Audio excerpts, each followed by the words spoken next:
Bom, pessoal, o que eu vou dizer? Não tá fácil. Já não sei mais quantas vezes eu tô tentando gravar isso. Bom, pessoal, resumindo, tem atividade para fazer. Tá? A gente tá tentando seguir uma rotina. Então, vamos fazer a correção do gabarito. Eu vou deixar o gabarito junto para vocês poderem acessar. Né? Então, vou deixar o link desse vídeo também para vocês poderem acessar. Bom, claro que vocês estão vendo o vídeo, vocês já sabem disso. Ai, ai. Vamos lá. Segundo Thomas Hobbes, o que é necessário? Né? Por que é necessário o contrato social? Então, todas as alternativas. Né? Então, tem que ter o controle da liberdade de cada um. Né? A natureza humana é violenta. A guerra é o estado natural do homem. As regras são necessárias para manter a ordem e limitar a liberdade ao ponto de todos possam viver de forma civilizada. Então, segundo Hobbes, o contrato social ele é importante para manter a civilidade. Sem ele, nós acabamos nos tornando selvagens. Então, a frase do Hobbes, os pactos sem espada não passam de palavras, sem força para dar segurança a ninguém. Sobre a citação acima, é correto afirmar que a citação se trata do poder coercitivo, porque o poder coercitivo, sem ele, as regras não são aplicadas. Vamos pegar um exemplo da flexibilização das leis de trânsito. A cogitação de aumentar os pontos, isso com certeza vai gerar um grande afrouxamento de como as pessoas lidam com as regras de trânsito, que já são rígidas, mas ainda assim falta fiscalização uma grande parte. Então, se não tiver a certeza da punição, do mantimento das regras, o Hobbes acredita que não adianta. Né? As palavras não têm força, a não serem que elas sejam cumpridas. Então, a próxima questão, né? A frase abaixo que representa a ideia do Hobbes sobre a natureza humana é o homem é o lobo do próprio homem, né? Seja o homem o próprio predador dele.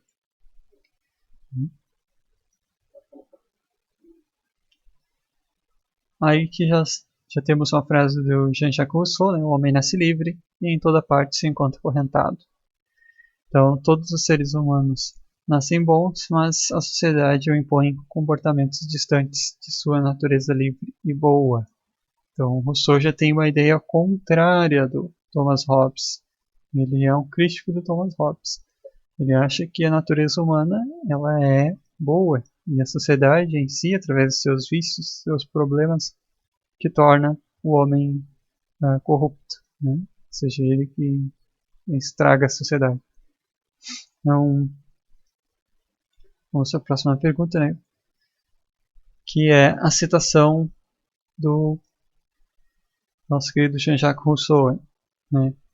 Onde ele afirma ali: quantos crimes, guerras, assassinatos, quantas misérias e horrores não teria poupado o gênero humano aquele que, arrancado as estacas ou tampado o fosso, tivesse gritado a seus semelhantes: evitai escutar esse impostor.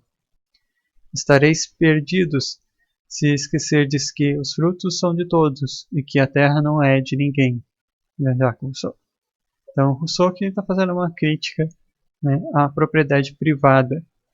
E aqui a gente tem que entender que propriedade privada é uma coisa e produtos individuais ou itens individuais são outras.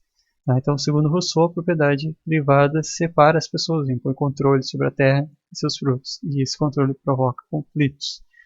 Na visão de Rousseau, né, ele acha que a propriedade privada é uma construção humana. Então, a terra já estava aí antes dos seres humanos e ela funciona por si só, a natureza funciona por si só, não precisa do ser humano. Então, tudo aquilo que sai da terra, segundo Rousseau, é de todos. né? É daquele que pode usufrutar dela, né? Algo acho como o Éden da Bíblia.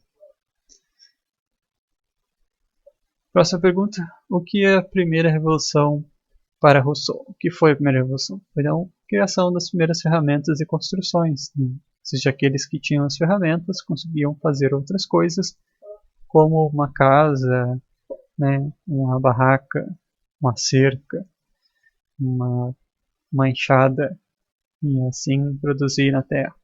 Então, a primeira revolução é aquilo que permitiu o ser humano criar coisas novas.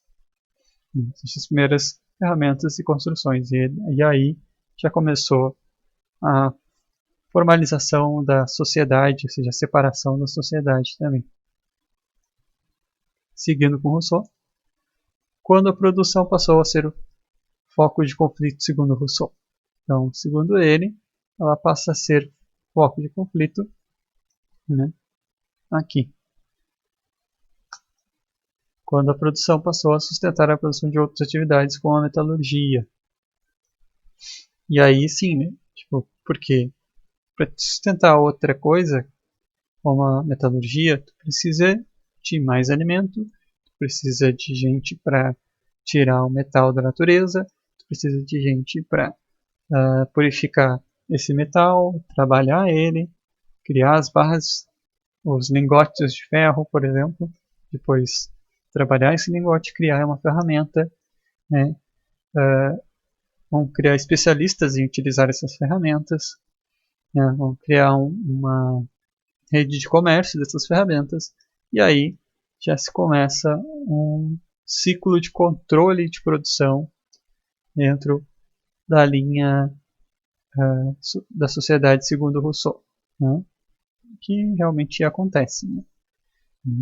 Vamos ver, por exemplo, a China é um grande incentivador da produção de minério na África.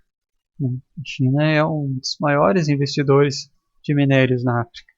Né? Isso significa que ela está tentando obter um controle para manter a sua produção interna e assim também manter o seu papel dentro do mercado global. Segundo Rousseau, como se desenvolveu o conceito de propriedade? Esse aqui é um pouco mais difícil, né? Então, o maior controle da agricultura gera maior controle da terra e assim o uso constante da terra se torna em direito de propriedade. A permanência na terra criou o conceito de propriedade. E basicamente aquilo, a pessoa vai lá, pega um pedaço de terra, começa a usar ela para fazer agricultura, né? Ou para minerar. Nós vamos começar pela agricultura, como citou Rousseau. E aí ela produz uma temporada, produz outra, mais outra, mais outra, né? E ela continua produzindo ali. Então ela cria o sentimento de pertencimento daquele local e ela cria o sentimento de posse daquele local. Né? E assim se cria então a ideia de propriedade, né? Ou propriedade privada. Vamos para o próximo. Observe a citação retirada de Emílio, ou da Educação. Remarque a alternativa onde demonstra a ideia expressa por Rousseau. Então, a resposta correta é: a sociedade sempre busca nos distanciar da nossa natureza bondosa, alterando não só a natureza humana, como a natureza da terra, plantas e animais. Podem observar que ele cita bastante isso na terceira linha, né? Onde ali, confunde os climas, as estações, mutila seu cão, seu cavalo, seu escravo, transforma tudo, desfigura tudo, ama a deformidade, os monstros. Não quer nada como fez a natureza, nem o homem. Tem de ensiná-lo para si. Como um cavalo de picadeiro, tem que moldá-lo a seu jeito, como uma árvore e seu jardim. Então ele está dizendo justamente isso, que a sociedade ela se distancia da sua natureza e assim faz também com o resto. Então, o ser humano ele distancia a natureza da própria natureza. Vamos observar os cães de raça. Todo cão de raça possui problemas genéticos, né? Então, ou é uma displasia, ou é um problema respiratório, né? Ou uma falha, né, de formação. Então, isso mostra, né, são problemas gerados devido ao controle do ser humano sobre a natureza, né? As pragas também que aparecem dentro das plantações, como é o caso da banana, né? O ser humano produziu demais só um tipo de banana e isso enfraqueceu a resistência da planta para fungos e outras pragas em geral. E não adianta botar agrotóxico, senão não é uma questão de agrotóxico. O próprio uso de agrotóxico também cria um desequilíbrio enorme dentro do meio natural. Então, observe a citação retirada de Emílio e marque a alternativa onde demonstra a ideia expressa por Rousseau. Então, todas as alternativas. Porque ele demonstra que se deve respeitar as necessidades naturais da criança como o desenvolvimento físico. Ele demonstra que deve-se incentivar os bons valores com respeito aos mais velhos. Ele demonstra que a educação de Emílio deve valorizar a verdade, ser comedido, né, e não ser fútil, respeitando a si próprio ao ser crítico e não aceitando verdades alheias, as quais fogem da racionalidade e comprovação. Basicamente, ele está dizendo que tem que respeitar o tempo da criança, né? Não adianta tentar ensinar para uma criança de 5 anos filosofia de Rousseau, né? Você pode aplicar, mas não pode ensinar ela, não pode exigir que ela entenda isso. Ela não tem capacidade para entender isso. Seu cérebro não está pronto para entender questões que não são concretas, né? Por isso que esse tipo de conteúdo entra para vocês no ensino médio. E ele mostra que tem que incentivar os bons valores. E não só incentivar os bons valores, mas ele diz quais são esses bons valores, né? Porque nós vemos muitas pessoas falarem, eu defendo os bons valores, os bons costumes, mas não diz que bons valores e bons costumes são esses. E aí tá lá, fazendo um monte de bobagem, né? Por exemplo, tem gente que diz, eu defendo a família, mas é o primeiro a entrar dentro de um prostíbulo, né? Como é que o cara vai defender a família fazendo isso? Então, seguindo ali. O último item, né, ele é bem impactante, né, interessante, porque ele fala de respeitar a si próprio, né? O Emílio, ou seja, a criança que está sendo educada, ela tem que aprender a se valorizar e a se respeitar como um ser humano, né? Então, não criar abusos, não ter pensamentos fúteis, né, desejos fúteis, e ser comedido, ou seja, ele não pode ser exagerado, não pode ter comportamentos exacerbados, né? Por exemplo, abusar da bebida, abusar da comida, isso não seria ser comedido, né? Respeitar as pessoas, não ser uma pessoa que é invasiva, né? E uma pessoa que fala alto demais, bota o rádio alto demais para atrapalhar os vizinhos, né? Coisas assim. Liga o celular na sala de aula, isso não é ser comedido, né? Coisas assim, né? E não ser fútil, né? Não valorizar as coisas fúteis, né? Valorizar as coisas que realmente são verdadeiras, né? Como respeito ao próximo, né? Então não adianta nada a gente ter o último iPhone e ser um babaca com os colegas, com as pessoas. Não adianta nada. Bom, pessoal, então essa é a revisão geral. Nós temos dois pensadores completamente diferentes, mas com algumas coisas parecidas, né? Então, o que nós temos aqui Thomas Hobbes e Jean-Jacques Rousseau pensando em uma sociedade mais respeitosa, uma sociedade que consiga viver em paz, mas um vê a sociedade como algo naturalmente violento e que precisa ser regrado, precisa ser melhorado.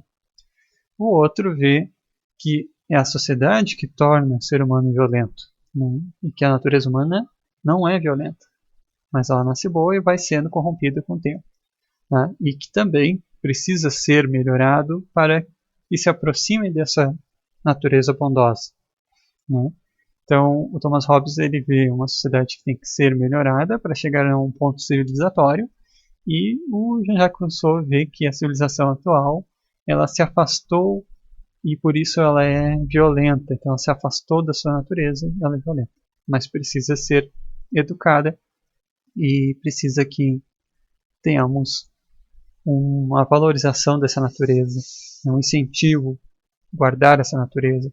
E no texto, né, relembrando, o Jean-Jacques Rousseau ele diz que uma das principais pessoas que tem esse dever é a mãe, né, porque é a mãe que gera, é a mãe que fica com a criança nos primeiros momentos, principalmente na sociedade que eles viviam, né? A gente está falando aqui de século XVIII, né? No Rousseau. Rousseau é bem mais contemporâneo para nós do que o Thomas Hobbes, né? Thomas Hobbes, século XVI. Ok, pessoal? Então, eu espero que tenha ajudado a reflexão. Quem não conseguir acessar ainda o Classroom, procura acessar, ele tá sendo atualizado, então alguns ainda não conseguiram acessar, mas vão conseguir. Bom, vamos com calma, um pé de cada vez, né? Como hoje, pessoal, foi, sem mentira, 3 tentativas só hoje para gravar e o microfone não funcionava direito. Mas funcionou agora. Ok? Um abraço, se cuide.